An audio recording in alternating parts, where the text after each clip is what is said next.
now. Thank you so much for staying with us here at 4:30. I'm Christian Cáceres. I'm Kirsten Joyce. You know, we talk a lot about adults getting behind the wheel intoxicated, but police say teenagers are also making these poor choices. Ryan Matthew joins us live with more on how police are getting Santa Claus involved. Ryan? Yeah, Kirsten, just on Saturday, a 19-year-old caused a fiery collision here. Two vehicles igniting on fire, one driver passing away, and the other driver, police tell us the teen driver, both admitted to smoking marijuana and drinking tequila before getting behind the wheel.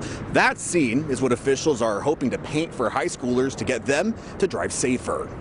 He was coming back from a party. He was drunk. He was behind the wheel. 17-year-old Alessandra Gonzalez details a family friend she's known since birth that almost lost his life when he drove drunk. He's learning how to talk again. He has to learn how to walk again. I know people that do it sometimes on the daily. And 17-year-old Marcos Benavidez says it's more common amongst teens than parents think. They tell me stuff like, oh yeah, like, bro, it's like really hard for me to drive. And, like, I didn't like it that way.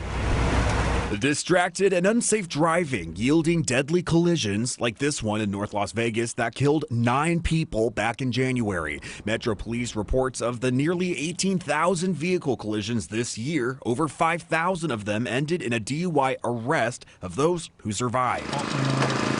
This is what those crashes could look like. Windows shattered, the roof torn off. Thankfully, this was just a demonstration for high school students as part of Sunrise Hospital's Santa is Coming to Town, Please Don't Hit Him event. It's meant to deter these kids from ending up in a vehicle like this. Trauma is actually the #1 cause of death in teenagers. And Sunrise Trauma Medical Director Dr. Chris Fisher hoping the hypothetical visual makes real-life impacts. It affects us as physicians, as our staff, and have to tell parents, you know, the gravity of their injuries or so forth.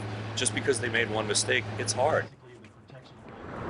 Now, of course, this comes just as the holiday travel and season as a whole kicks in, but it's not just drinking and smoking they're worried about, looking away from the road, specifically on a phone just like this. They say that slightest movement looking away from the road could mean the difference between your life and other people's life and death.